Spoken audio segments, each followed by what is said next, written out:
भवानी शंकरो वंदे श्रद्धा विश्वास रूपिणो याभ्याम विना न पश्यन्ति सिद्धः स्वान्तः स्थमीश्वरम। हर हर महादेव। हार्दिक स्वागत करता हूं आप सभी भगवत प्रेमी दर्शकों का आपके अपने ही YouTube चैनल जगत पिता शिव में। भगवान श्री चंद्रमौलेश्वर महादेव जी की कृपा से आप सभी स्वस्थ सकुशल और प्रसन्न होंगे, ऐसा मुझे विश्वास है। श्री शिवाय नमस्तुभ्यम मुखम व्याहरते यदा तन्मुखम पावनम तीर्थम सर्व पाप विनाशनम। अर्थात हे शिव, आपको नमस्कार है। जिस मुख से ऐसा उच्चारण होता है वह मुख समस्त पापों का विनाश करने वाला पावन तीर्थ बन जाता है। शिव महापुराण से लिया गया यह महत्वपूर्ण श्लोक था।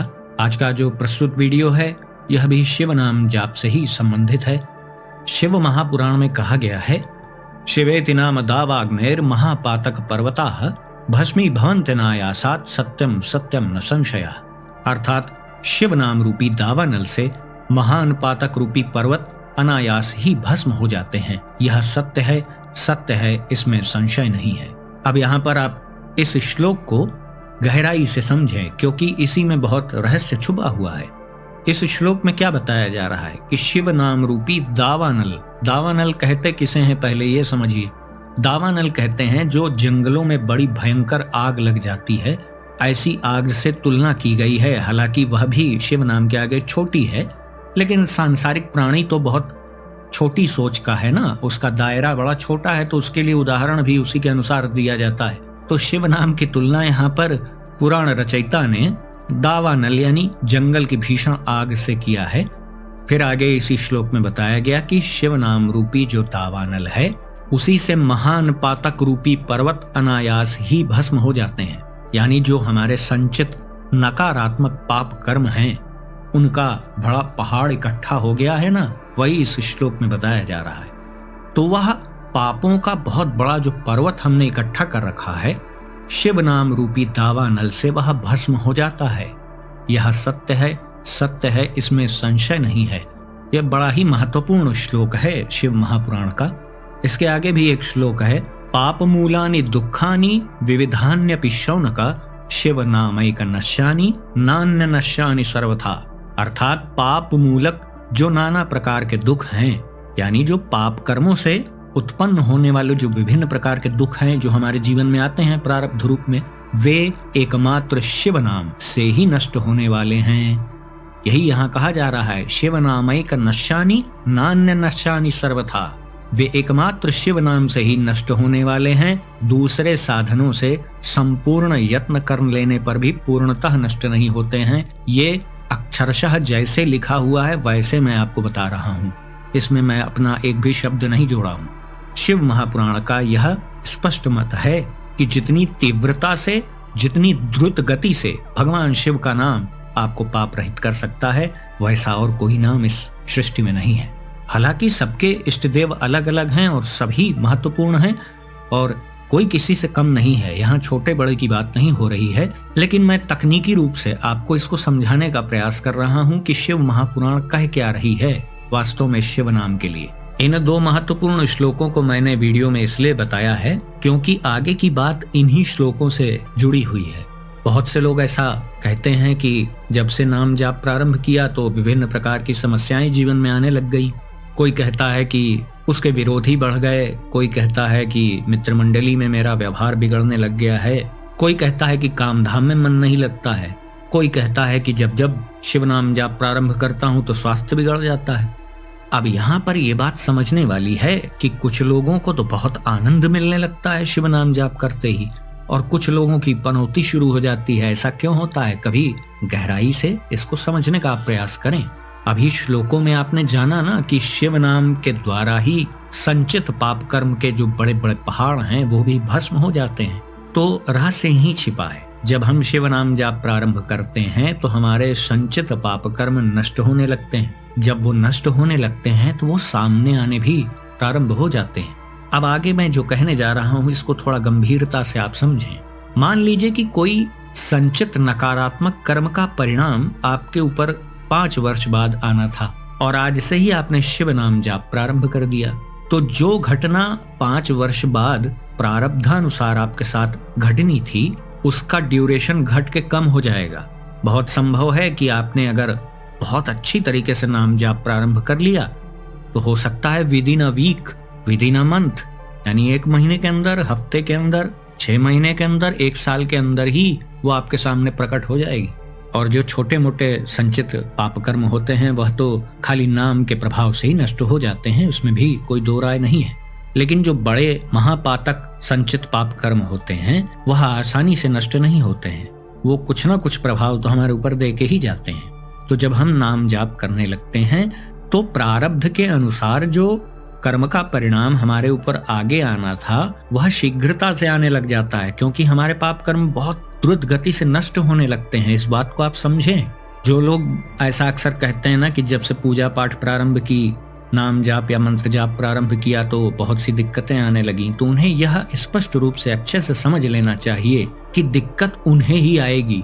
उनका पड़ोसी जो अत्याचार कर रहा है, पाप कर्म में डूबा हुआ है, उसके ऊपर कोई दिक्कत नहीं आएगी।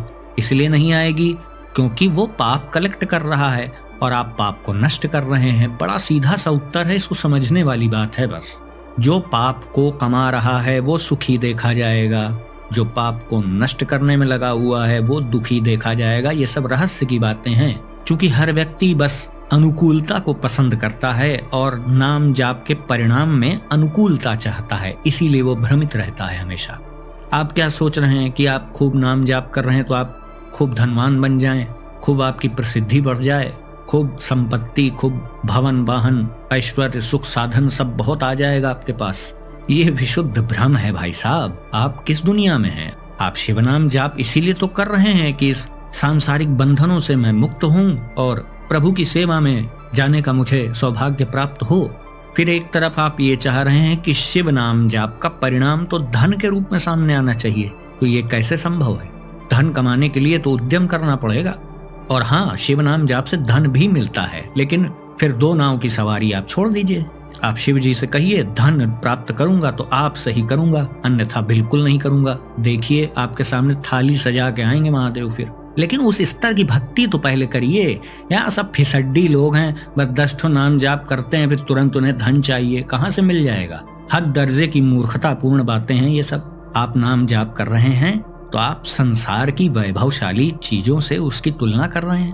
तो ये बस सोच की बात है। अब यहाँ पर कुछ लोग ऐसा भी कह सकते हैं, तो फिर ऐसा क्यों है कि कुछ ऐसे भी भक्त हैं जो धनवान भी देखे जाते हैं? तो भैया उनके संचित कर्म आपके संचित कर्मों से कम थे। उन्होंने शीघ्रता से नाम जाप करके सही समय पर सही निर्णय लिया, कुसंग का उन्होंने त्याग कर दिया, पवित्र खान पान उन्होंने रखा, तभी उनके नाम जाप में एक शक्ति पैदा हुई, तभी उनका मन लगा नाम जाप में।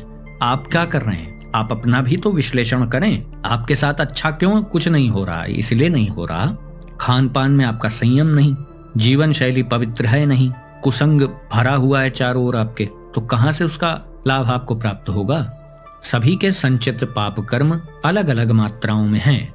इसका सटीक उत्तर इस पूरी धरती पर कोई नहीं दे सकता है कि किसके पास कितने जमा पाप कर्म हैं। इसको जानने से अच्छा है कि इसे नष्ट करने के प्रयास में हम लग जाएं। थोड़े से होंगे तो भी शिव नाम जाप से नष्ट हो जाएंगे, बहुत अधिक होंगे तो भी नष्ट हो जाएंगे। बस हमें अपना कर्तव्य करना है कि हमें शिव नाम जाप करना है। तो आप निश्चित जान लें कि फिर परिणाम सामने आएगा ही आएगा, उसे कोई रोक नहीं सकता है। बस यहाँ पर मैं समझा ये बात रहा हूँ कि जब आप शिव नाम जाप प्रारंभ करेंगे तो आपके संचित नकारात्मक कर्म नष्ट होंगे, जैसा कि भी शिव महापुराण का मैंने आपको प्रमाण दिया। तो जब संचित पाप कर्म नष्ट होने लगेंगे तो वो परिणाम के रूप में थोड़ा अपेक्षाकृत जल्दी आपके सामने आ जाएंगे। जो परिणाम 5 वर्ष बाद आना था, आपने ठीक से नाम जाप प्रारंभ कर दिया तो हो सकता है कि 1 महीने बाद ही सामने आ जाए आप।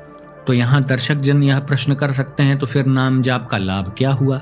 बहुत स्पष्ट उत्तर है इसका कि नाम जाप का ये लाभ हुआ कि आपके जो संचित पाप कर्म थे उसे आपने नष्ट कर लिया नाम जप की सहायता से, और शरीर पर आने वाले प्रारब्ध को आपने भुगत लिया। तो आपके संचित कर्म शून्य हो गए और वर्तमान में आप पुण्य कर्म कर रहे हैं, क्योंकि वर्तमान में तो आप पाप कर नहीं रहे हैं, ऐसा मैं मान के चल रहा हूं क्योंकि आप शिव जी के भक्त हैं। तो आपके संचित पाप कर्म शून्य हो गए। अब आपके संचित पुण्य कर्म बस बचे।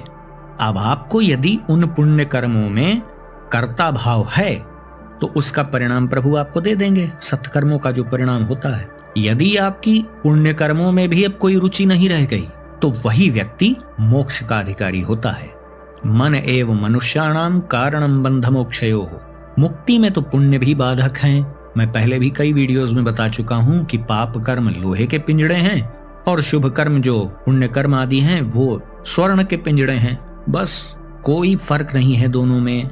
एक आपको फंसा करके सुख भोग करवाएगा उत्तम लोकों में और एक आपको दुख भोग करवाएगा नरक लोकों में। दोनों ही आपको बंधन में फंसाएंगे, दोनों ही आपको प्रभु से दूर करेंगे, फिर अंत में सारा चक्र कटा करके फिर आपको धरती पर ही फेंक देंगे। फिर शून्य स्थिति में आप आ जाएंगे। फिर 84 लाख योनियों का चक्कर लगाते हुए शीर्षस्थ योनि मनुष्य योनि है। और ये ध्यान रखिएगा कि किसी कर्म के परिणाम से मनुष्य योनि नहीं मिलती है। कैसे मिलती है भाई?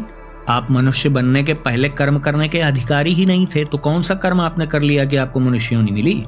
इसका सीधा उत्तर है कि 84 लाख योनि के चक्रों में फंसे हुए जीवों को प्रभु अपनी इच्छा से चुन चुन करके मनुष्य योनि देते हैं। अब जिस पर भी उनकी रैंडमली दृष्टि पड़ गई तो उसे चुन करके मनुष्य योनि दी जाती है। कोई व्यक्ति अगर इस संसार में कह रहा है कि उसका मनुष्य जन्म इस कर्म के परिणाम से हुआ है तो उससे तुरंत पूछ लीजिएगा कि मनुष्य योनि के अलावा तो और किसी योनि में कर्म करने का अधिकार ही नहीं है। तुम इसके पहले बंदर थे, भालू थे, शेर, चीता, कुत्ता, बिल्ली जो भी रहे होगे, उसमें कौन सा ऐसा तुमने महान कार्य कर दिया कि तुम्हें मनुष्य योनि मिल गई? ऐसा नहीं है। मनुष्य योनि सिर्फ और सिर्फ उस जीवात्मा को दी जाती है जिस पर प्रभु कृपालु हो जाते हैं। और वो कृपालु क्यों होते हैं? वो मालिक हैं दुनिया के, किसी के भी ऊपर हो सकते हैं। क्यों हो सकते हैं, कैसे हो सकते हैं, ये प्रश्न पूछने का हम सबको अधिकार नहीं है। यह कहीं भी किसी शास्त्र में नहीं लिखा है कि किसको मनुष्य योनि दे देते हैं भगवान। लिखा हो तो चैलेंज करता हूँ, कमेंट में आके बताइएगा आप सब लोग, है ना? तो इसको बहुत अच्छे से समझ लें कि मनुष्य योनि प्रभु की कृपा से मिलती है। इसीलिए मनुष्य योनि का सम्मान किया जाता है और अपमान करने पर और इस शरीर को, अपने ही शरीर को नुकसान पहुंचाने पर बहुत विधिवत दंड दिया जाता है। फिर आजकल जो दुर्वृत्ति चल गई है ना, लोग डिप्रेशन में आ जाते हैं, फिर अपना ही नुकसान करने लग जाते हैं, तो प्रभु बाद में पूछते हैं तुम्हें इतनी महत्वपूर्ण स्थिति पर पहुंचाया गया, इतना महत्वपूर्ण शरीर दिया गया और तुमने क्या किया? मनमानी कर ली। तुमने इतनी बड़ी कृपा की अवहेलना कर दी। मनुष्य शरीर में पहुंच करके तुमने पाप भी किए होते तो समझ में आता कि तुम्हारी पाप में वृत्ति थी, ठीक है, कर लिया। तुमने तो साधन को ही नष्ट कर दिया। ये बहुत बड़ा पाप है। मनुष्य योनि सर्वश्रेष्ठ योनि है और मनुष्य योनि ही एकमात्र कर्म योनि है। मनुष्य के पास वो अधिकार हैं जो देवराज इंद्र के पास भी नहीं है। तो अंत में मैं फिर आपको बता रहा हूँ कि शिव नाम जाप आप प्रारंभ करें या आपके कोई भी इष्ट देव हो, आप उनके नाम का जाप प्रारंभ करेंगे तो प्रारंभ में कुछ प्रतिकूलताएं, कुछ विपरीत स्थितियां आपको देखने को अवश्य मिलेंगी। सबसे श्रेष्ठ साधक वही होता है जो केवल प्रभु की सच्ची शरण लेकर के उनके नाम का जाप करता है। उसमें आने वाली अनुकूलता और प्रतिकूलता में वो फंसता नहीं है। अनुकूलता आई तो वो बहुत प्रसन्न नहीं हो जाता है और प्रतिकूलता आई तो वो बहुत दुखी भी नहीं होता है। आपका उद्देश्य ये होना चाहिए कि अधिक से अधिक हम हर श्वास में शिव नाम जाप का अभ्यास करें। फिर निश्चित रूप से प्रतिकूलता आएगी तो भी आप प्रसन्न ही रहेंगे, अनुकूलता आएगी तो भी आप प्रसन्न ही रहेंगे। बाहर से आप कैसे भी दिखते हो, अंतरात्मा आपकी प्रसन्न रहेगी। और प्रतिकूलताएं तो देखते ही देखते समाप्त हो जाती हैं। आप मन लगा करके पूरी श्रद्धा भावना के साथ शिव नाम जाप प्रारंभ करें। शिव नाम जाप करने वाले को सबसे बड़ा लाभ ये होता है कि उसके सारे भ्रम मिट जाते हैं। पक्का जान लीजिए, नाम जाप से यह सबसे बड़ा लाभ होता है कि आपके चारों ओर जो स्थिति है उसका यथार्थ दर्शन प्रभु आपको करा देते हैं, जिसमें आप कहीं फंस ना पाए। और शिव महापुराण में कहा गया है, सब वैदिकः सब पुण्यात्मा स धन्यः स बुधो मतः शिव नाम जपा सक्तो यो नित्यम भुवि मानवः। अर्थात जो मनुष्य इस भूतल पर सदा भगवान शिव के नाम के जप में ही लगा हुआ रहता है, वह वेदों का ज्ञाता है, वही पुण्यात्मा है, वही धन्यवाद का पात्र है तथा वही विद्वान माना गया है। तो आज का वीडियो हम यहीं समाप्त करते हैं। आशा करता हूँ जो भी जानकारी आपको दी गई वो आपको अच्छी लगी होगी। यदि वीडियो आपको पसंद आया तो इसे लाइक करें, अपने मित्रों बंधु बांधवों के साथ शेयर करें कृपया इस चैनल को भी सब्सक्राइब करें और बेल आइकन को भी अवश्य प्रेस कर दीजिएगा। तो भगवान श्री शूलपाणी महादेव जी से मैं ऐसी प्रार्थना करता हूँ कि वो आप सभी को सदा सुखी, स्वस्थ और ऊर्जावान बनाए रखें। मिलते हैं अगले वीडियो में एक नई और उपयोगी जानकारी के साथ। तब तक के लिए आप सभी भगवत प्रेमी भक्तों को हर हर महादेव।